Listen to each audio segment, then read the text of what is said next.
माननीय सभासदों, माननीय अध्यक्ष जी,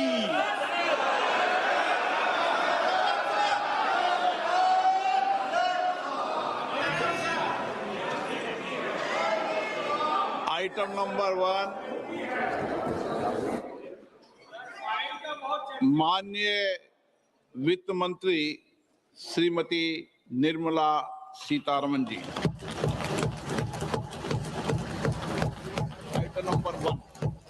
Item number one. Sir, with your permission, I rise to lay on the table a copy each of the following papers, Hindi and English versions, under Article 281 of the Constitution, Report for 2026 to 2031, Volume 1, Main Report of the 16th Finance Commission.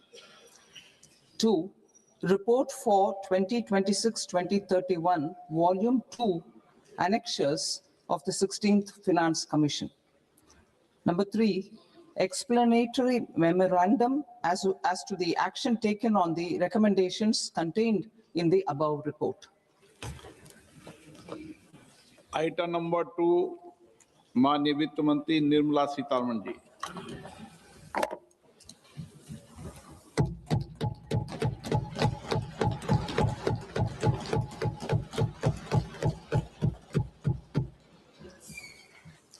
Honorable Speaker, sir, on the sacred occasion of Magh Purnima and the birth anniversary of Guru Ravidas, I present the budget for the year 2026-2027. Since we assumed office 12 years ago, India's economic trajectory has been marked by stability, fiscal discipline, sustained growth, and moderate inflation. This is the result of conscious choices we have made, even in times heightened uncertainty and disruption. Our government, led by Honorable Prime Minister Modi, has decisively and consistently chosen action over ambivalence, reform over rhetoric, and people over populism. We have pursued far-reaching structural reforms, fiscal prudence and monetary stability, whilst maintaining a strong thrust on public investment. Keeping Atmanirbharta as a lodestar, we have built domestic manufacturing capacity, energy security, and reduced critical import dependencies. Simultaneously, we have ensured that citizens benefit from every action of the government, undertaking reforms to support employment generation, agricultural productivity, household purchasing power, and universal services to people. These measures have delivered a high growth rate of around 7% and helped us make substantial strides in poverty reduction and improvement in the lives of our people. Today, we face an external environment in which trade and multilateralism are impaired and access to resources and supply chains are disrupted. New technologies are transforming production systems while sharply increasing demands on water, energy, and critical minerals. India will continue to take confident steps towards Vikasit Bharat, balancing ambition with inclusion. As a growing economy with expanding trade and capital needs, India must also remain deeply integrated with global markets, exporting more and attracting stable long-term investment. As I begin Part A, I want to express my gratitude to the people for standing firmly with us as we forge our way together towards becoming one of the largest economies of the world.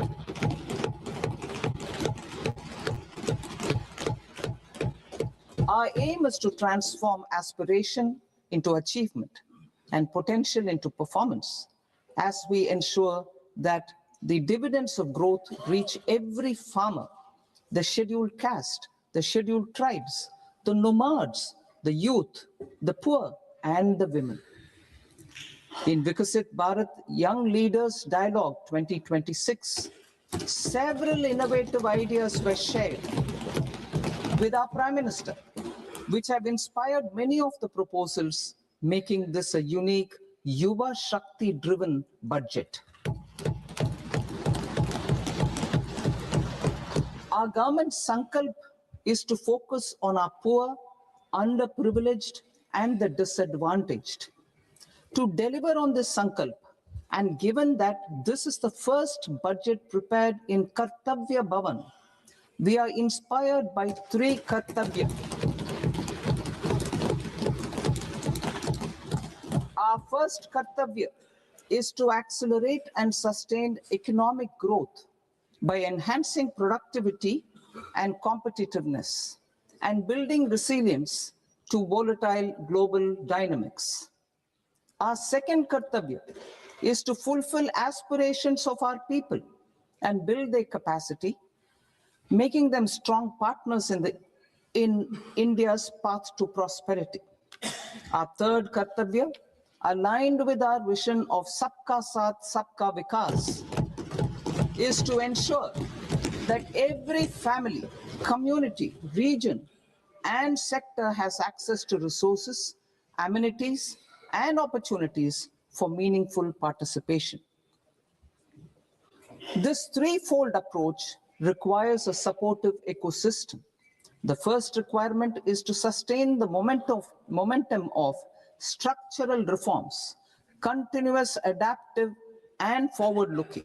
Second, a robust and resilient financial sector is central to mobilizing savings, allocating capital efficiently, and managing risks. Third, cutting-edge technologies, including AI applications, can serve us as force multipliers for better governance. Reform Express. Our government has undertaken comprehensive reforms towards creating employment, boosting productivity, and accelerating growth.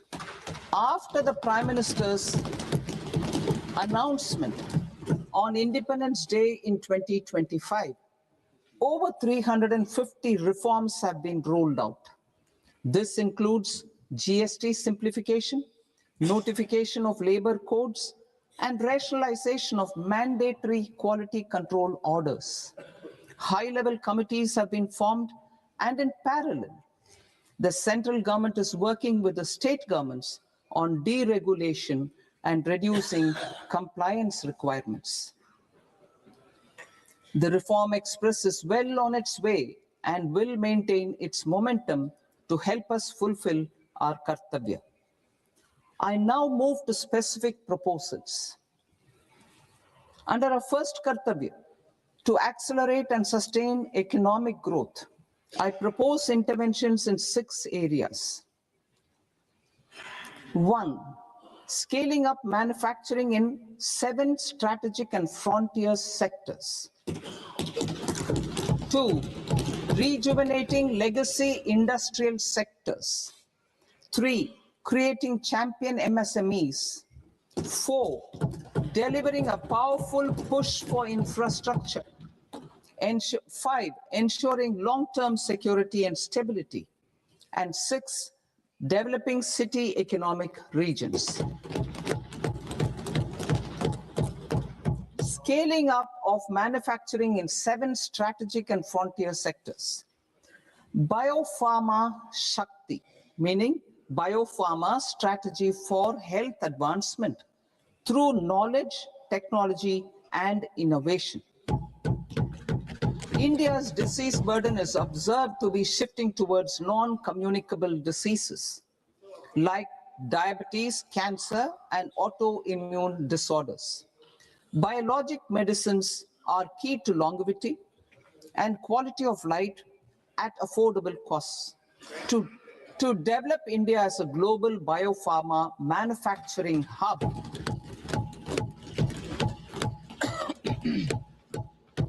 I propose the Biopharma Shakti, with an outlay of 10,000 crores over the next 5 years. This will build the ecosystem for domestic production of biologics and biosimilars. The strategy will include a biopharma-focused network with 3 new national institutes of pharmaceutical education and research, popularly known as NIPERs, and upgrading 7 existing ones. It will also create a network of 1,000 accredited India clinical trials sites. We propose to strengthen the Central Drug Standard Control Organization to meet global standards and approve timeframes through and approval timeframes through a dedicated scientific review cadre and specialists. India's semiconductor mission 1.0 expanded India's semiconductor sector capabilities. Building on this, we will launch ISM 2.0 to produce equipment and materials, design full-stack Indian IP, and fortify supply chains. We will also focus on industry-led research and training centers to develop technology and skilled workforce. The Electronics Components Manufacturing Scheme, launched in April 2025 with an outlay of 22,919 crores, already has investment commitments at double the targets. We propose to increase the outlay to 40,000 crores to capitalize on this momentum.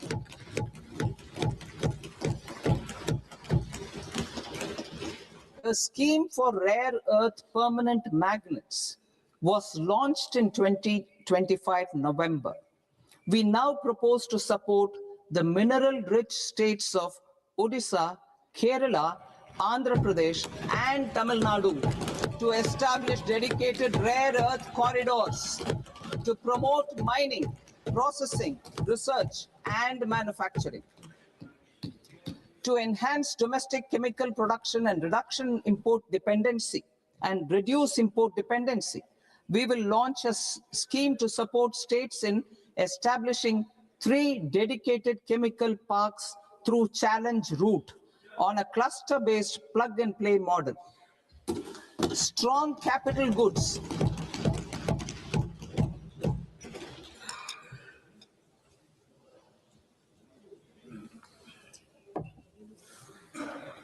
Strong capital goods capability is a determinant of productivity and quality across different sectors. Towards building this capacity, I propose the following. High-tech tool rooms will be established by central public sector enterprises at 2 locations as digitally enabled automated service bureaus that locally design, test, and manufacture high-precision components at scale and at lower cost. 2, a scheme for enhancement of construction and infrastructure equipments will be introduced to strengthen domestic manufacturing of high value and technologically advanced CIE. This can range from lifts in a multi-storied apartment or firefighting equipment in multiplexes, large or small, and to tunnel boring equipments for building metros and high-altitude roads. I also propose a scheme for container manufacturing to create a globally competitive container manufacturing ecosystem with a budgetary allocation of 10,000 crores over a 5-year period. For the labor-intensive textile sector, I propose an integrated program with 5 subparts. 1, the National Fiber Scheme for self-reliance in natural fibers, such as silk, wool, and jute, man-made fibers, and new age fibers. Textile expansion and employment scheme to modernize traditional clusters with capital support for machinery, technology upgradation, and common testing and certification centers. 3, the National Handloom and Handicraft Program to integrate and strengthen existing schemes and ensure targeted support for weavers and artisans. Tex Eco initiative to promote globally competitive and sustainable textiles and apparels. Samarth 2.0 to modernize the upgrade the textile skilling ecosystem through collaboration with industry and academic institutions. Further, I propose to set up mega textile parks in challenge mode. They can also focus on bringing value addition to technical textiles. I propose to launch the Mahatma Gandhi Gram Swaraj initiative to strengthen khadi, handloom, and handicrafts. This will help in global market linkage and branding. It will streamline and support training, skilling, quality of process, and production. This will benefit our weavers, village industries, one district, one product, ODOP initiative, and also our rural youth. India has the potential to emerge as a global hub for high quality, affordable sports goods. I propose a dedicated initiative for sports goods that will promote manufacturing, research, and innovation in equipment design, as well as material sciences. Rejuvenation of legacy industrial clusters. I propose to introduce a scheme to revive 200 legacy industrial clusters to improve their cost competitiveness and efficiency through infrastructure and technology upgradation. Creating champion SMEs and supporting micro enterprises. Recognizing MSMEs as a vital engine of growth, I propose a three-pronged approach to help them grow as champions. Equity support. I propose to introduce a dedicated 10,000 crores SME growth fund to create future champions, incentivizing enterprises based on select criteria. I also propose to top up the Self-Reliant India Fund set up in 2021 with 2,000 crores to continue support to micro enterprises and maintain their access to risk capital. Liquidity support. With TREADS, more than 7 lakh crore has been made available to MSMEs. To leverage its full potential, I propose 4 measures. 1, mandate TREADS as the transaction settlement platform for all purchases from MSMEs by CPSEs, serving as a benchmark for other corporates. 2, introduce a credit guarantee support mechanism through CGTMSE for invoice discounting on TREADS platform. 3, link GEM with TREADS for sharing information with financiers about government purchases from MSMEs, encouraging cheaper and quicker financing. 4, introduce TREADS receivables as asset-backed securities, helping develop a secondary market, enhancing liquidity and settlement of transactions. Professional support. Government will facilitate professional institutions such as the ICAI, ICSI, ICMAI to design short-term modular courses and practical tools to develop a cadre of corporate mitras, especially in Tier 2 and Tier 3 towns. These accredited para-professionals will help MSMEs meet compliance requirements at affordable costs. Infrastructure. During this past decade, our government has undertaken several initiatives for large-scale enhancement of public infrastructure, including through new financing instruments such as Infrastructure Investment Trust (InvITs) and Real Estate Investment Trust (REITs), and institutions like NIIF and NABFID.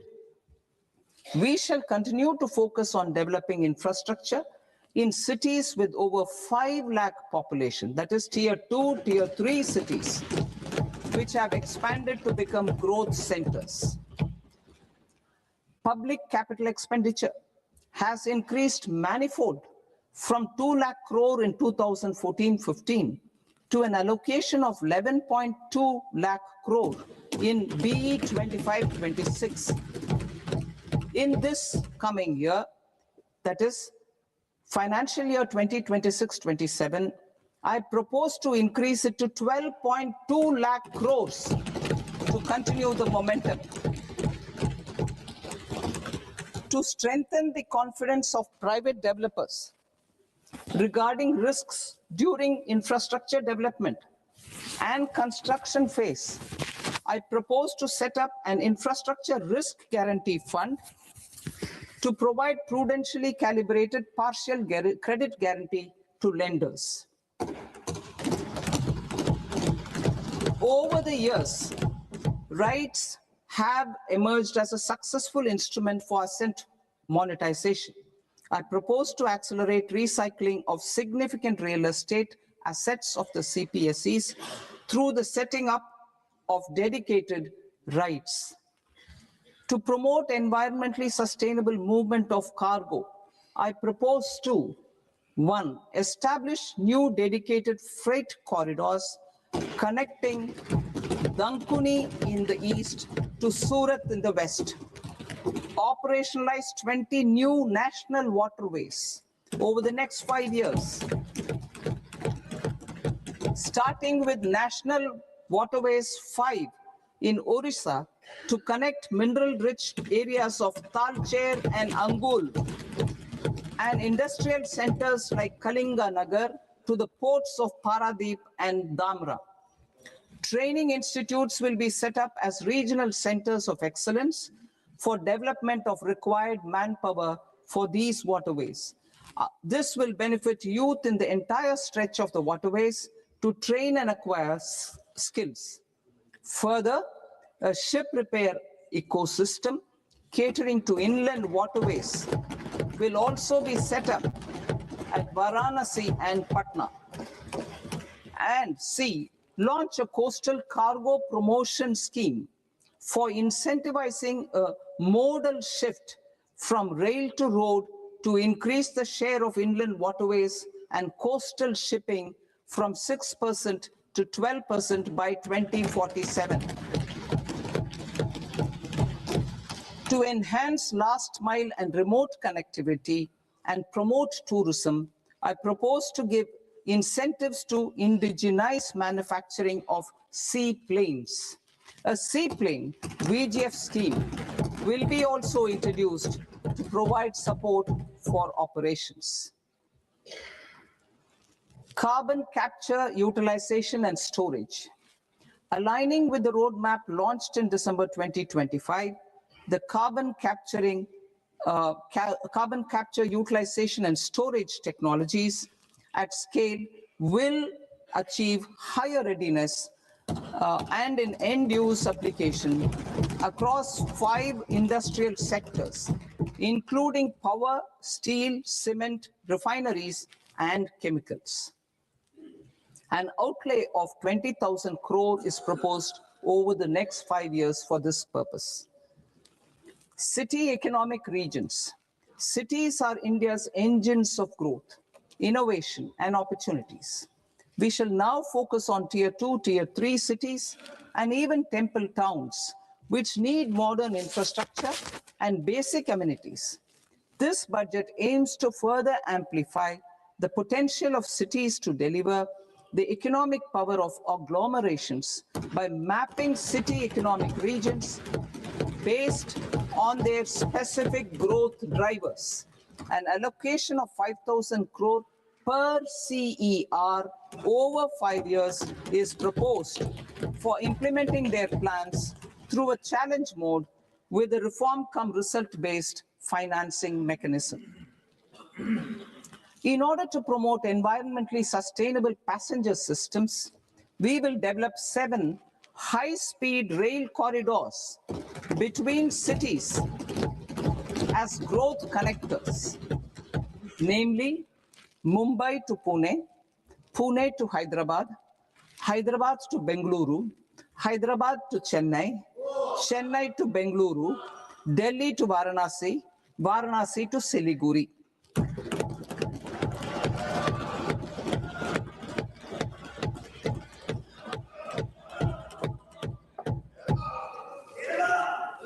Financial sector. The Indian banking sector today is characterized by strong balance sheet, historic highs in profitability, improved asset quality, and coverage exceeding 98% of villages in the country. At this juncture, we are well placed to futuristically evaluate the measures needed to continue on the path of reform-led growth of this sector. I propose setting up a high-level committee on banking for Vikasit Bharat. High-level committee on banking for Vikasit Bharat to comprehensively review the sector and align it with India's next phase of growth, while safeguarding financial stability, inclusion, and consumer protection.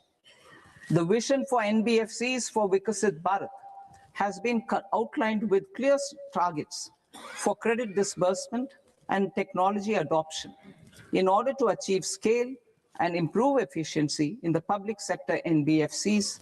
As a first step, it is proposed to restructure the Power Finance Corporation and Rural Electrification Corporation. I propose a comprehensive review of the foreign exchange management non-debt instruments rules to create a more contemporary, user-friendly framework for foreign investments consistent with India's evolving economic priorities. Corporate bond market. I propose to introduce a market-making framework with suitable access to funds and derivatives on corporate bond indices. I also propose to introduce total return swaps on corporate bonds. Municipal bonds. To encourage the issuance of municipal bonds of higher value by larger cities, I propose an incentive of 100 crore rupees for a single bond issuance. 100 crore rupees for a single bond issuance of more than 1,000 crore. The current scheme under Amrit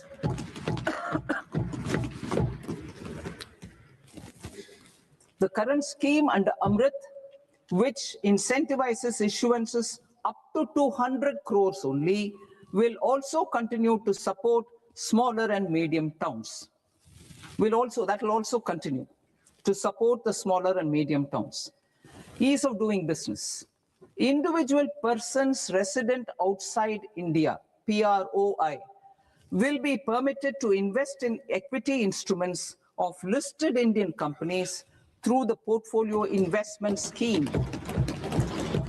It is also proposed to increase the investment limit for an individual PROI under the scheme from 5% to 10%, with an overall investment limit for all individual PROIs to 24% from the current 10%.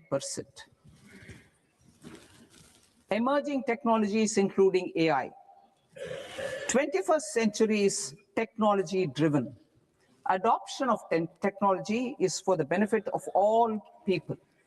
Farmers in the field, women in STEM, youth keen to upskill, and Divyangjan to access newer opportunities.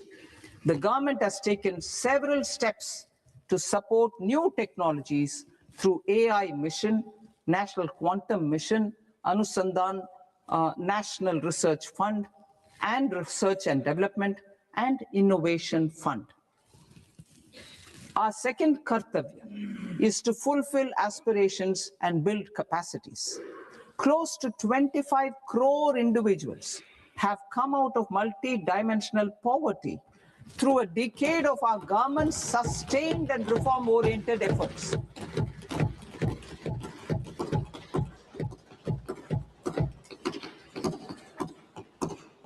Our government has therefore decided to place a renewed emphasis on the service sector to provide a pathway to fulfilling aspirations of a youthful India with the following measures. I propose to set up a high-powered education to employment and enterprises standing committee to recommend measures that focus on services sector as a core driver of Vikasit Bharat. This will make us a global leader in services with a 10% global share by 2047. The committee will prioritize areas to optimize the potential for growth, employment, and exports. They will also assess the impact of emerging technologies, including AI, on jobs and skill requirements and propose measures thereof. To create a range of skilled career pathways, a new range of skilled career pathways for our youth, I propose interventions in the following sectors. Health. Existing institutions for allied health professionals will be upgraded and new AHP institutions established in private and government sectors. This will cover 10 selected disciplines, including optometry, radiology, anesthesia, OT technology, applied psychology, and behavioral health, and add 1 lakh AHPs over the next 5 years. A strong care system covering geriatric and allied care services will be built. A variety of NSQF-aligned programs will be developed to train multi-skilled caregivers, combining core care and allied skills such as wellness, yoga, and operation of medical assistive devices. In the coming year, 1.5 lakh caregivers will be trained.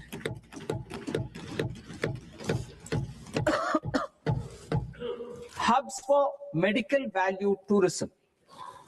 To promote India as a hub for medical tourism services, I propose to launch a scheme to support states in establishing 5 regional medical hubs in partnership with the private sector. These hubs will serve as integrated healthcare complexes that combine medical, educational, and research facilities. They will have Ayush centers, medical value tourism facilitation centers, and infrastructure for diagnostics, post-care, and rehabilitation. These hubs will provide diverse opportunities, job opportunities for health professionals, including doctors and AHPs. Ancient Indian yoga, already respected in several parts of the world, was given a mass global recognition when Honorable Prime Minister took it to the UN. Post-COVID, Ayurveda gained a similar global acceptance and recognition. Exporting quality Ayurveda products helps farmers who grow the herbs and youth who process the products. To meet growing global demand, a few more steps are being taken.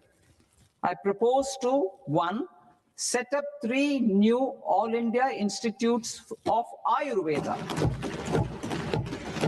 2, upgrade Ayush pharmacies and drug testing labs for higher standards of certification ecosystem and make available more skilled personnel. 3, upgrade the WHO Global Traditional Medicine Center in Jamnagar to bolster evidence-based research, training, and awareness for traditional medicine. Animal husbandry. Livestock contributes to close to 16% of farm income. including of poor and marginal households. To scale up availability of veterinary professionals by more than 20,000, I propose to roll out a loan-linked capital subsidy support scheme for establishment of veterinary and para-veterinary colleges, veterinary hospitals, diagnostic laboratories, and breeding facilities in private sector. Collaboration between Indian and foreign institutions will also be facilitated. Orange economy. India's animation, visual effects, gaming, and comics sector, AVGC sector, is a growing industry projected to require 2 million professionals by 2030. I propose to support the Indian Institute of Creative Technologies, Mumbai, in setting up AVGC content creator labs in 15,000 secondary schools all over the country and 500 colleges. The Indian design industry is expanding rapidly, and yet there is a shortage of Indian designers. I propose to establish, through Challenge Route, a new National Institute of Design to boost design education and development in the eastern region of India. Education. Our government will support states through Challenge Route in creating 5 university townships in the vicinity of major industrial and logistics corridors.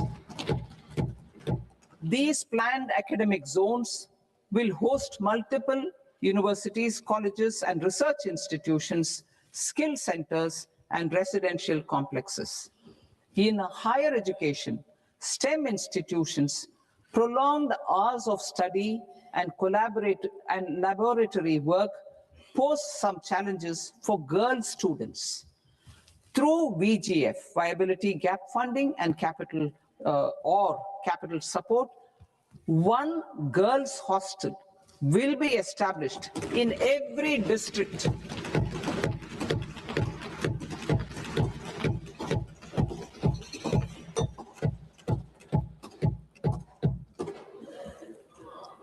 To promote astrophysics and astronomy via immersive experiences. 4 telescope infrastructure facilities will be set up or upgraded. The National Large Solar Telescope, the National Large Optical Infrared Telescope, the Himalayan Chandra Telescope, and the Cosmos 2 Planetarium. Tourism.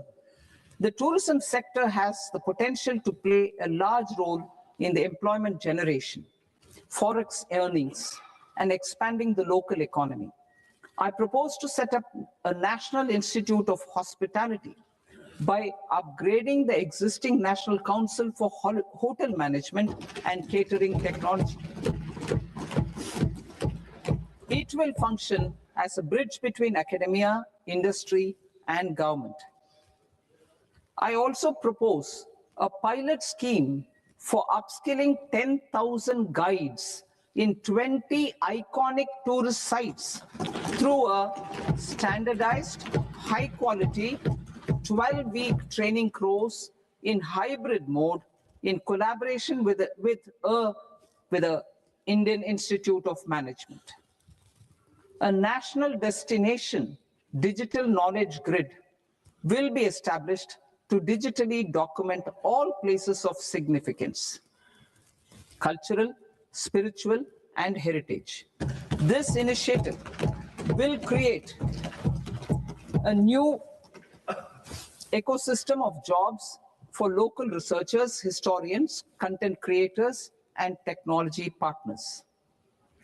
India has the potential and opportunity to offer world-class trekking and hiking experience. We will develop ecologically sustainable mountain trails in Himachal Pradesh, Uttarakhand, and Jammu Kashmir. Also in Araku Valley in the Eastern Ghats, and Podigai Malai in the Western Ghats. Turtle trails along key nesting sites in the coastal areas of Odisha, Karnataka, and Kerala. And 3, bird watching trails along the Pulikat Lake in Andhra Pradesh, Tamil Nadu. It's on the border. Under the visionary leadership of Honorable Prime Minister, we established the International Big Cat Alliance in 2024. This year, India is hosting the first ever Global Big Cat Summit, where heads of governments and ministers from 95 range countries will deliberate on collective strategies for conservation. Heritage and culture tourism. I propose to develop 15 archaeological sites, including Lothal, Dholavira, Rakhi Gadi, Adichanallur, Saranath, Hastinapur, and Leh Palace into vibrant experiential cultural destinations. Excavated landscapes will be open to the public through curated walkways. Immersive storytelling skills and technologies will be introduced to help conservation labs, interpretation centers, and guides. The sports sector provides multiple means of employment, skilling, and job opportunities. Taking forward the systematic nurturing of sports talent, which is set in motion through the Khelo India program earlier, I propose to launch a Khelo India mission to transform the sports sector over the next decade. The mission will facilitate an integrated talent development pathway supported by training centers, which are foundational, intermediate, and elite levels. B, systematic development of coaches and support staff. C, integration of sports science and technology. D, competitions and leagues to promote sports culture and provide platforms. And E, development of sports infrastructure for training and competition. Our third Kartavya aligns with our vision of Sabka Saath, Sabka Vikas towards Vikasit Bharat. This requires targeted efforts for 1, increasing farmer incomes through productivity enhancement and entrepreneurship, with special attention to small and marginal farmers. B, empowering Divyangjan through access to livelihood opportunities, training, and high-quality assistive devices. C, empowering the vulnerable to access mental health and trauma care. D, focus on the Purvodaya states and the Northeast region to accelerate development and employment opportunities. Fisheries. We will undertake initiatives for integrated development of 500 reservoirs and Amrit Sarovars. 2, strengthen the fisheries value chain in coastal areas and enable market linkages involving startups and women-led groups together with fish farmer producer organizations. Animal husbandry. To provide quality employment opportunities in rural and peri-urban areas, we will support the animal husbandry sector in entrepreneurship development through A, credit-linked subsidy program, B, scaling up and modernization of livestock enterprises, C, enhanced creation of livestock, dairy, and poultry, enhanced creation of livestock, dairy, and poultry-focused integrated value chains, and D, encourage creation of livestock farmer producer organizations. High-value agriculture. To diversify farm outputs, increase productivity, enhance farmers' incomes, and create new employment opportunities, we will support high-value crops such as coconut, sandalwood, cocoa, cashew in the coastal areas, agar trees in Northeast, and nuts such as almonds, walnuts, and pine nuts in our hilly regions. These, all of them, will be supported. India is the world's largest producer of coconuts. About 30 million people, including nearly 10 million farmers, depend on coconuts for their livelihood. To further enhance competitiveness in coconut production, I propose a coconut promotion scheme to increase production and enhance productivity through various interventions, including replacing and non-productive trees with new saplings or plants or varieties in major coconut growing states. A dedicated program is proposed for Indian cashew and cocoa to make India self-reliant in raw cashew and coconut production and processing, enhance export competitiveness, and transform Indian cashew and Indian cocoa into premium global brands by 2030. Sandalwood. Sandalwood is closely linked to India's social and cultural heritage. Our government will partner with state governments to promote focused cultivation and post-harvest processing to restore the glory of the Indian sandalwood ecosystem, to rejuvenate old, low-yielding orchards, and expand high-density cultivation of walnuts, almonds, and pine nuts. We will support a dedicated program to enhance farmer incomes and in bringing value addition by engaging youth. Bharat Vistar, that is virtually integrated system to access agricultural resources. I propose to launch Bharat Vistar, a multilingual AI tool that shall integrate the AgriStack portals and the ICAR package on agricultural practices with AI systems.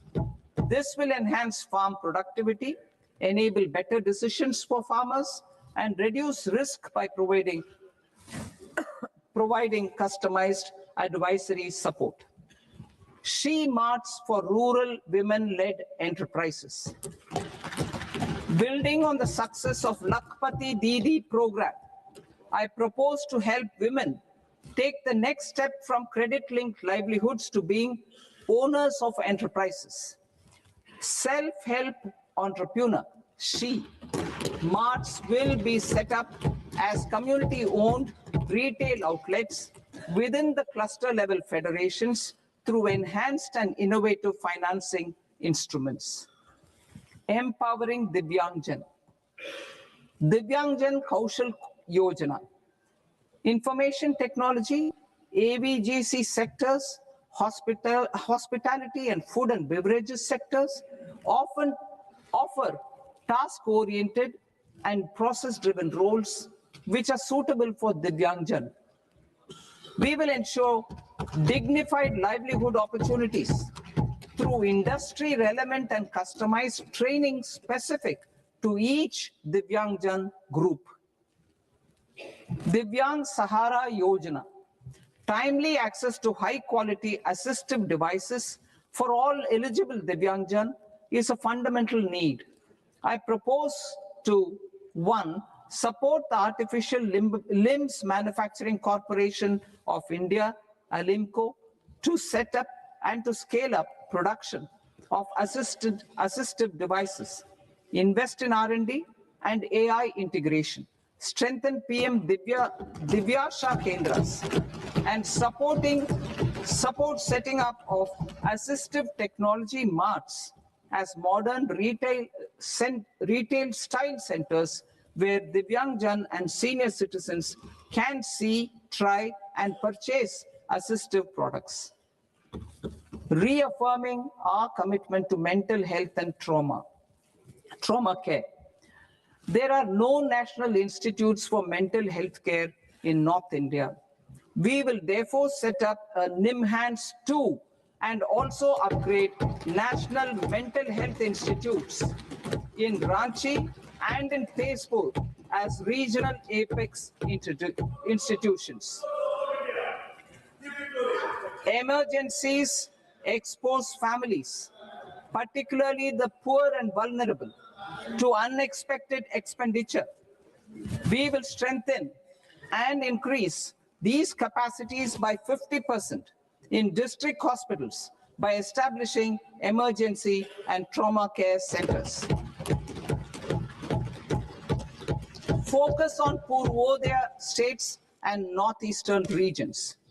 Purvodaya, I propose the development of an integrated East Coast industrial corridor with a well-connected node at Durgapur, creation of 5 tourism destinations in 5 Purvodaya states, and the provision of 4,000 e-buses. Buddhist sites in northeastern region.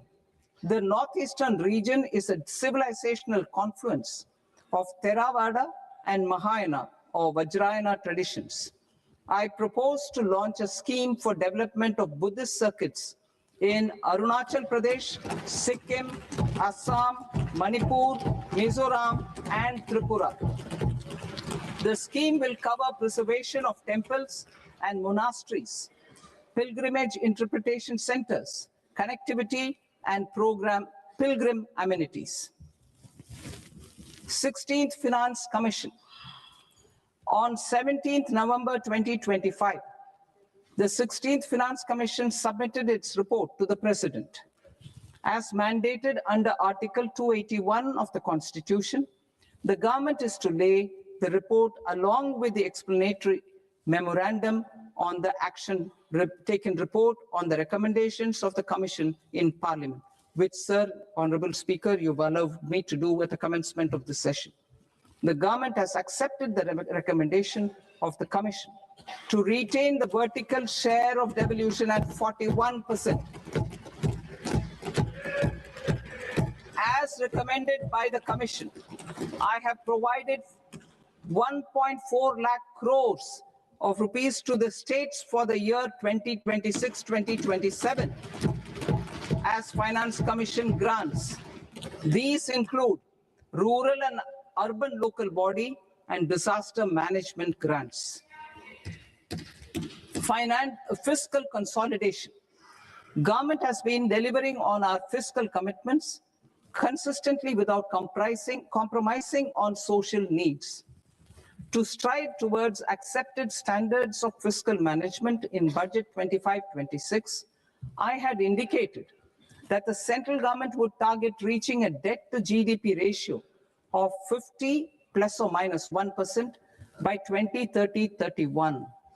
In line with this, the debt to GDP ratio is estimated to be 55.6% of GDP in BE 26-27, compared to 56.1% of GDP in RE 25-26.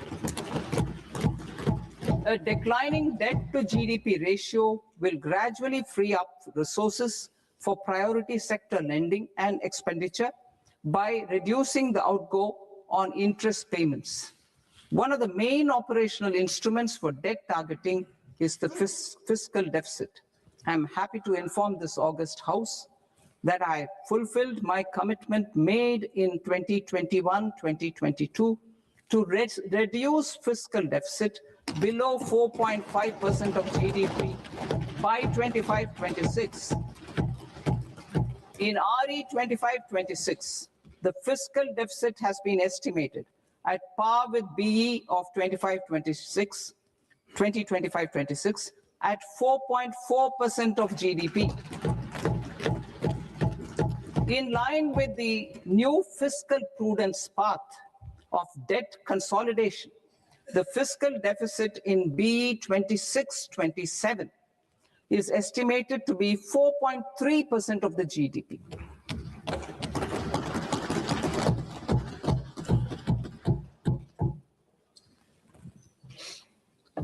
The revised estimates of the non-debt receipts are 34 lakh crore rupees, of which the center's net tax receipts are 26.7 lakh crore. The revised estimate of the total expenditure is 49.6 lakh crore rupees, of which the capital expenditure is about 11 lakh crores. Budget estimates 2026 to 2027. Coming to 26-27, the non-debt receipts and the total expenditure are estimated as 36.5 lakh crore and 53.5 lakh crore respectively. The centre's net tax receipts are estimated at 28.7 lakh crore rupees.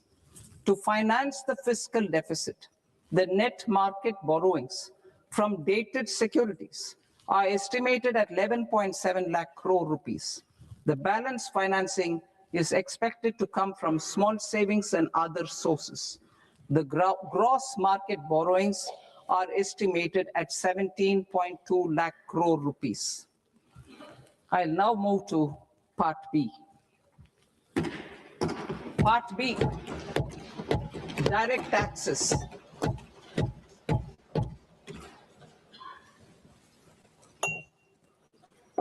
Honorable Speaker, sir, I now present my proposals on direct taxes. New Income Tax Act. In July 2024, I announced a comprehensive review of the Income Tax Act 1961. This was completed in a record time, and the Income Tax Act 2025 will come into effect from 1st April 2026. The simplified income tax rules and forms will be notified shortly, giving adequate time to taxpayers to acquaint themselves with its requirements.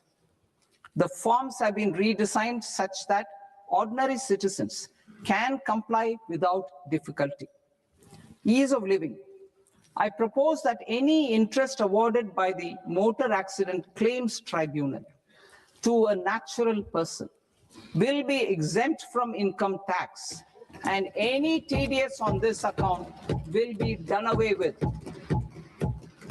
I propose to reduce TCS rate on the sale of overseas tour program package from the current 5% and 20% to 2% without any stipulation of amount. I propose to reduce TCS rate for pursuing education and for medical purposes under the Liberalized Remittance Scheme, popularly known as LRS, from 5% to 2%. Supply of manpower services is proposed to be specifically brought within the ambit of payment to contractors for the purpose of TDS to avoid ambiguity. Thus, TDS on these services will be at the rate of either 1% or 2% only. I propose a scheme for small taxpayers, wherein a rule-based automated process will enable obtaining a lower or nil deduction certificate instead of filing an application with the assessing officer. For the ease of taxpayer holding securities in multiple companies, I propose to enable depositories to accept Form 15G or Form 15H from the investor and provide it directly to various relevant companies. I propose to extend time available for revising returns from 31st December to up to 31st March with the payment of a nominal fee. I also propose to stagger the timeline for filing of tax returns. Individuals with ITR 1 and ITR 2 returns will continue to file till 31st July, and non-audit business cases or trusts are proposed to be allowed time till 31st August. TDS on sale of immovable property by a non-resident is proposed to be deducted and deposited through resident buyers and his or her PAN-based challan instead of requiring a TAN, which is a temporary accounting number. To address practical issues of small taxpayers like students, young professionals, tech employees, relocated NRIs, and such others, I propose to introduce a one-time 6-month foreign asset disclosure scheme for these taxpayers to disclose income or assets below a certain size. This scheme would be applicable for two categories of taxpayers, namely A, who did not disclose their overseas income or assets, and B, who disclosed their overseas income and or paid due tax but could not declare the asset acquired. For category A, the limit of undisclosed income or asset is proposed to be up to 1 crore rupees. They need to pay 30% of fair market value of asset or 30% of undisclosed income as tax and 30% as additional income tax in lieu of penalty, and would thereby get immunity from prosecution. For category B, asset value is proposed to be up to 5 crore rupees. Here, immunity from both penalty and prosecution will be available with a payment of fee of 1 lakh rupees. Rationalizing penalty and prosecution. Multiplicity of proceedings are hindrance to the ease of doing business. I propose to integrate assessment and penalty proceedings by way of a common order for both. There will be no interest liability on the taxpayer on the penalty amount for the period of appeal before the first appellate authority, irrespective of the outcome of appeal process. Further, quantum of prepayment is being reduced from 20% to 10% and will continue to be calculated only on core tax demand.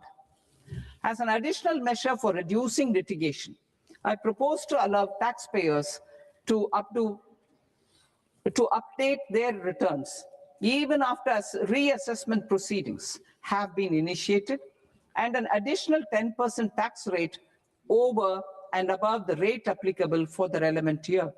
The assessing officer will then use only this updated return in his proceedings. There is already a framework for immunity from penalty and prosecution in the cases of underreporting.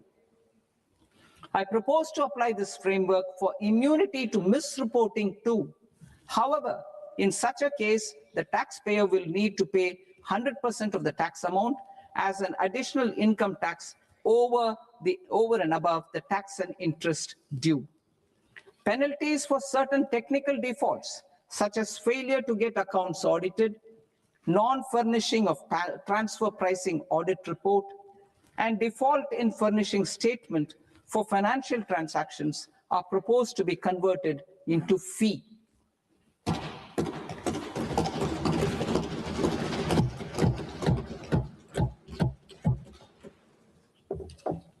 I propose to rationalize prosecution framework under Income Tax Act while maintaining a careful balance for deterrence in some serious offense. Non-production of books of account and documents and requirement of TDS payment where payment is made in kind are being decriminalized. Further, minor offenses will attract fine only. The remaining prosecutions will be graded commensurate with the quantum of offense. They will entail only simple imprisonment with maximum imprisonment reduced to 2 years and power to courts to convert even those into fines. There is no penalty. There's no penalty presently for non-disclosure of non-immovable foreign assets with aggregate value less than 20 lakh rupees. I propose to also provide them with immunity from prosecution with retrospective effect from 1/10/2024.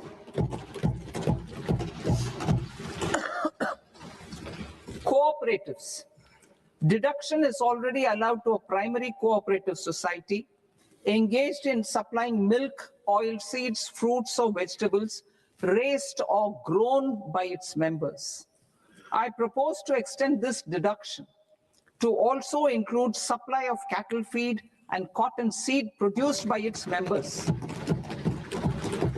I propose to allow inter-cooperative society dividend income as deduction under the new tax regime to the extent it is further distributed to its members.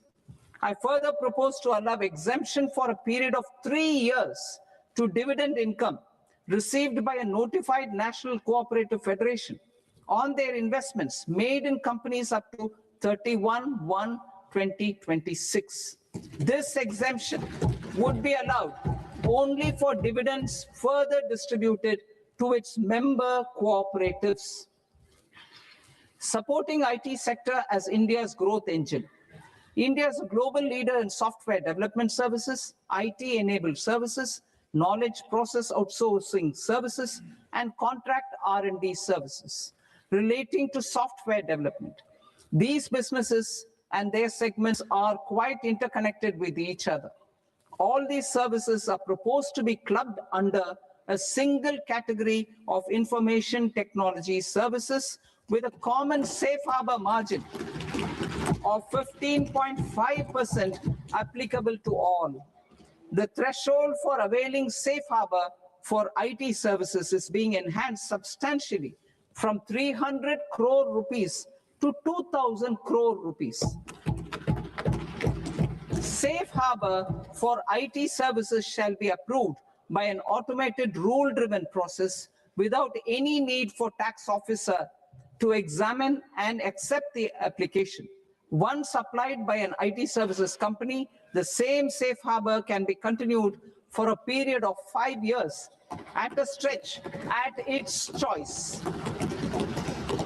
For IT services companies who want to conclude advanced pricing agreement, APA, I propose to fast-track unilateral APA process for IT services and endeavor to conclude it within a period of 2 years. The period of 2 years can be extended by a further period of 6 months on taxpayers' request.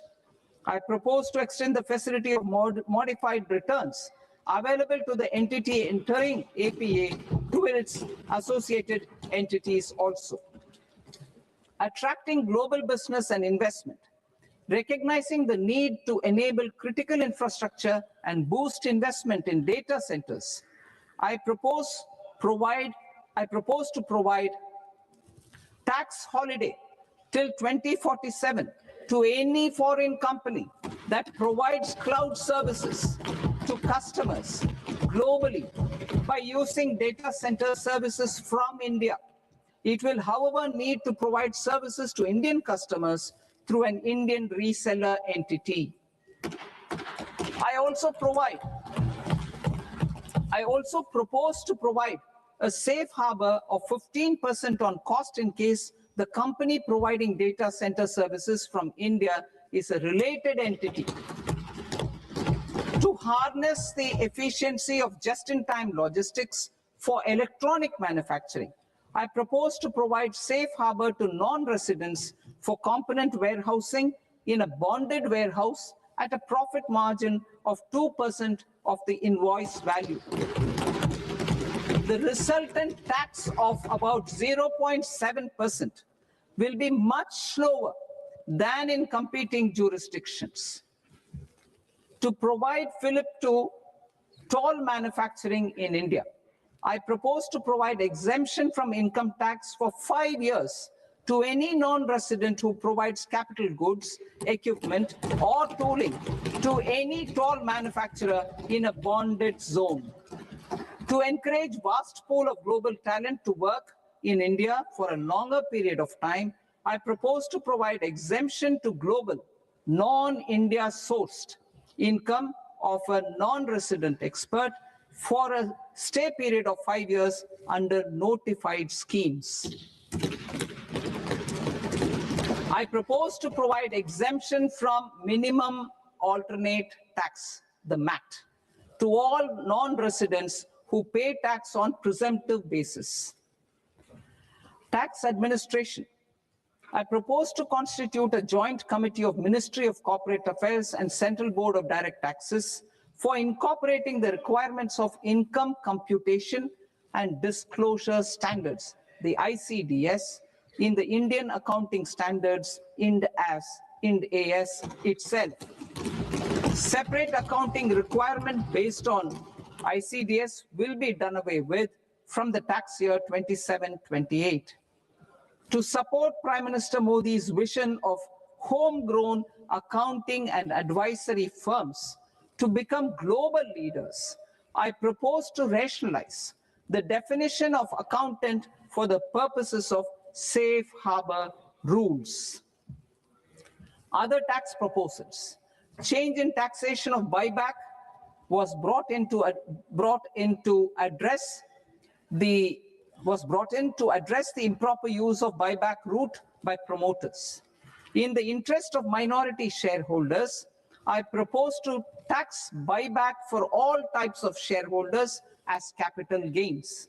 However, to disincentivize misuse of tax arbitrage, promoters will pay an additional buyback tax. This will make effective tax 22% for corporate promoters. For non-corporate promoters, the effective tax will be 30%. TCS rate for sellers of specific goods, namely alcoholic liquor, scrap, and minerals, will be rationalized to 2%, and that on tendu leaves will be reduced from 5% to 2%. I propose to raise the STT on futures to 0.05% from the present 0.02%. STT on options premium and exercise of options are both proposed to be raised to 0.15% from the present rate of 0.1% and 0.125% respectively. We reformed the taxation landscape for corporates in 2019 by providing them a simplified regime with lower tax rate so that they could productively focus on business rather than on claim of deductions and exemptions. To encourage companies to shift to the new regime, set off of brought forward MAT credit, minimum alternate tax credit, is proposed to be allowed to companies only in the new regime. Set off using available MAT credit is proposed to be allowed to an extent of 1/4 of the tax liability in the new regime. MAT is proposed to be made final tax, so there will be no further credit accumulation from 1st April 2026. In line with this change, the rate of final tax is being reduced to 14% from the current MAT rate of 15%. The brought forward MAT credit of taxpayers accumulated till 30th March 2026 will continue to be available to them for set off as above. Indirect taxes. I shall now take up proposals related to indirect taxes. My proposals for customs and central excise aim to further simplify the tariff structure, support domestic manufacturing, promote export competitiveness, and correct inversion in duty. To continue weeding out long continuing customs duty exemptions, I propose to remove certain exemptions on items which are being manufactured in India or where the imports are negligible.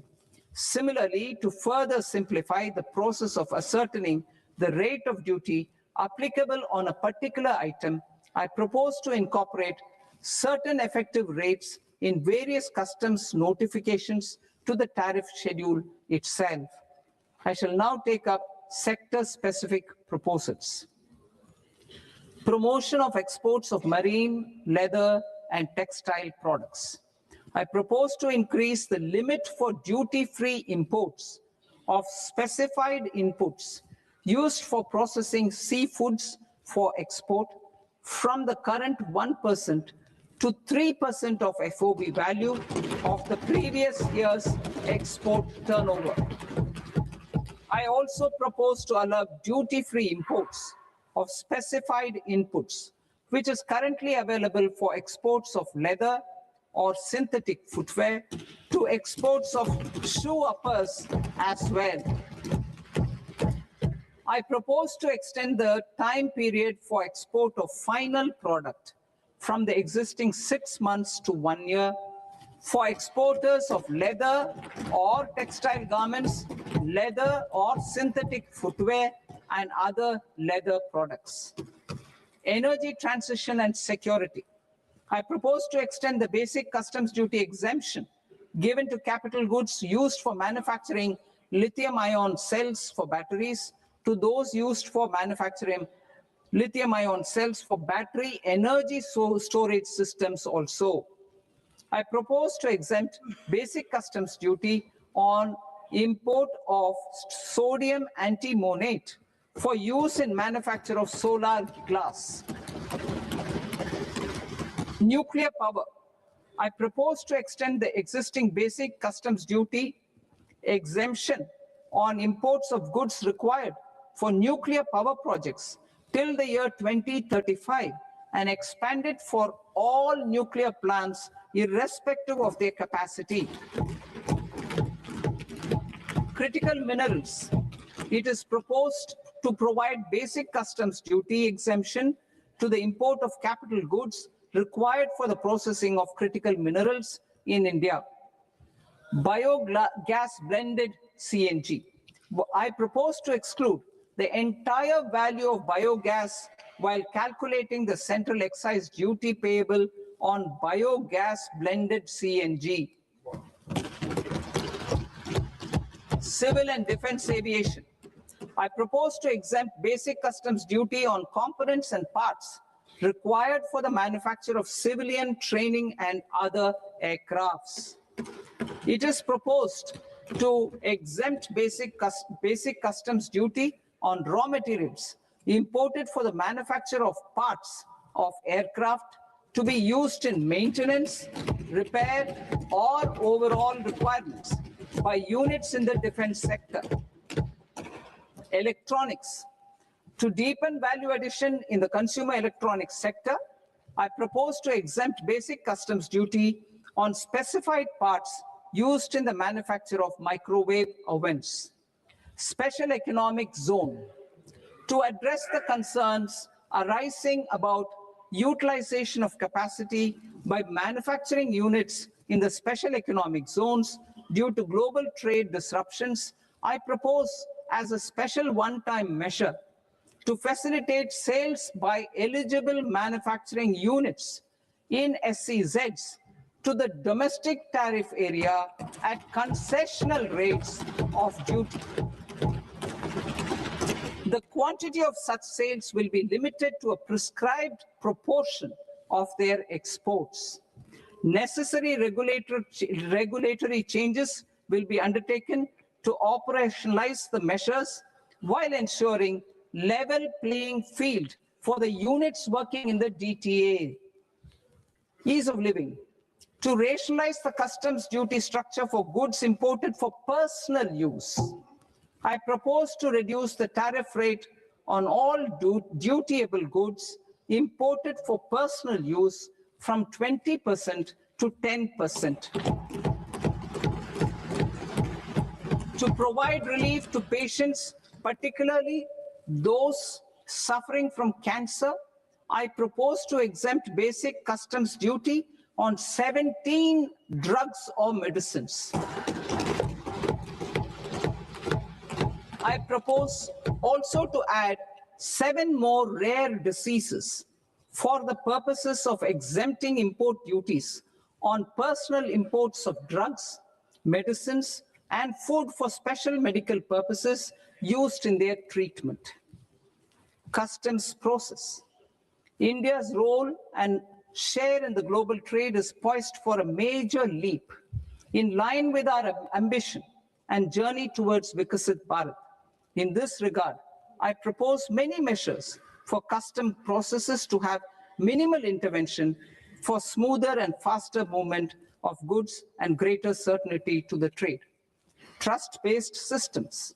I propose to enhance duty deferral period for Tier 2 and Tier 3 authorized economic operators, known as AEOs, from 15 days to 30 days. I propose to provide eligible manufacturer importers the same duty deferral facility. This should encourage them to get themselves accredited as a full-fledged Tier 3 AEO in due course. To provide greater certainty and for better business planning, I propose to extend validity period of advance ruling binding on customs from the present 3 years to 5 years. In the spirit of the whole of government approach,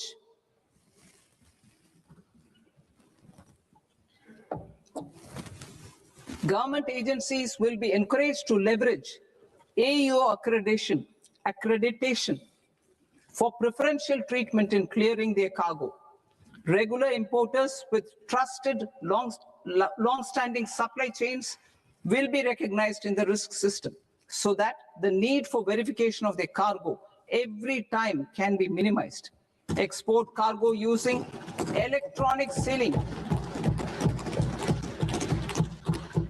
Export cargo using electronic sealing will be provided through clearance from the factory premises to the ship.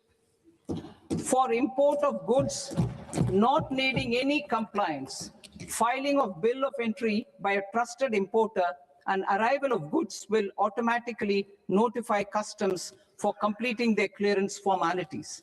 This will enable goods to be released immediately on arrival.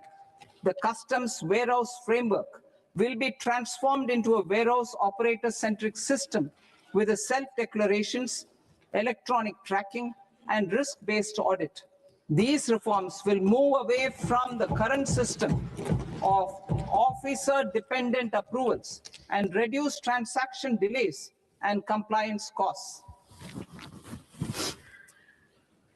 Ease of doing business. Approvals required for cargo clearance from various government agencies will be seamlessly processed through a single and interconnected digital window by the end of the financial year. Processes involved in clearance of food, drugs, plant, and animal and wildlife products, accounting for about 70% of interdicted cargo, will be operationalized on this system by April 2026 itself. For goods not having any compliance requirement, clearance will be done by customs immediately after online registration is completed by the importer, subject to the payment of duty. Customs integrated system will be rolled out in 2 years as a single integrated and scalable platform for all customs processes.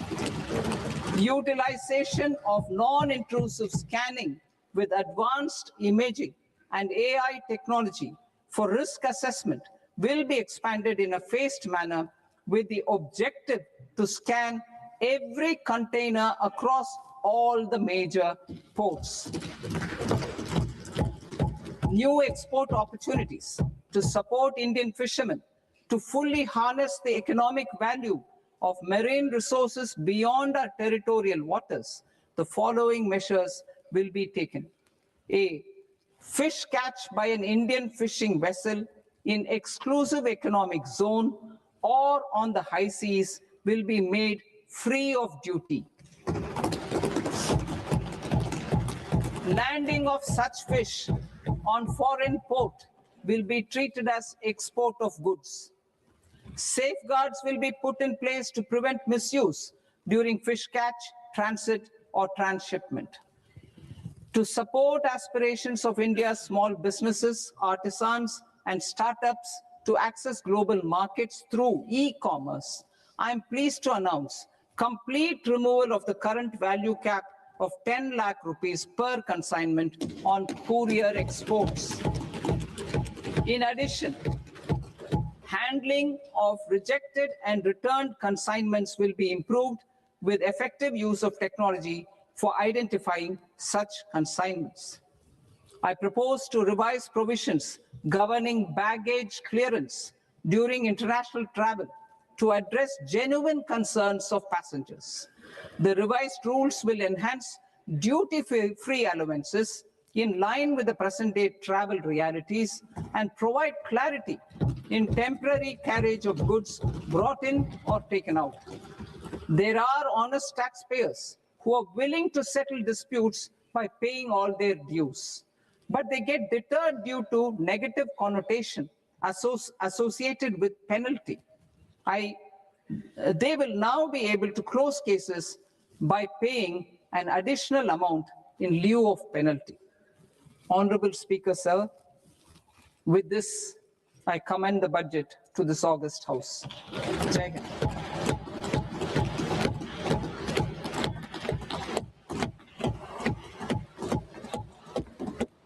One and a half hours.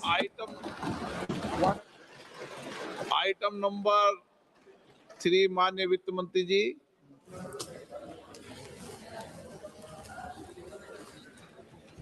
Item number 2, sir. 3। 3. Sir, with your permission, I rise to lay on the table of the following statements under Section 3, 1 of the Fiscal Responsibility and Budget Management Act of 2003, medium-term fiscal policy cum fiscal policy strategy statement, and macroeconomic framework statement. Item number 4 माननीय वित्त मंत्री जी। Sir, with your permission, I move for leave to introduce the Finance Bill 2026. प्रश्न ये कि विधेयक को पुनर्स्थापित करने की अनुमति प्रदान की जाए। जो सदस्य इस पक्ष में हाँ गए, जो सदस्य विरोध में ना गए, मेरे विचार में निर्णय हाँ वालों के पक्ष में, हाँ वालों के पक्ष में अनुमति प्रदान की जाती है। माननीय मंत्री जी, अब विधेयक पुनर्स्थापित करें। Sir, I introduce the bill. माननीय सदस्य, आपको सूचित किया जाता है कि माननीय वित्त मंत्री जी के बजट भाषण की कॉपी पब्लिकेशन काउंटर पर ली जाती है। बजट भाषण और बजट से संबंधित दस्तावेज आपके मोबाइल फोन और मेंबर पोर्टल्स पर ही उपलब्ध है। सभा की कार्रवाई कल सोमवार दिनांक 2 फरवरी 2026 को प्राप्त 11 बजे तक के लिए स्थगित की जाती है।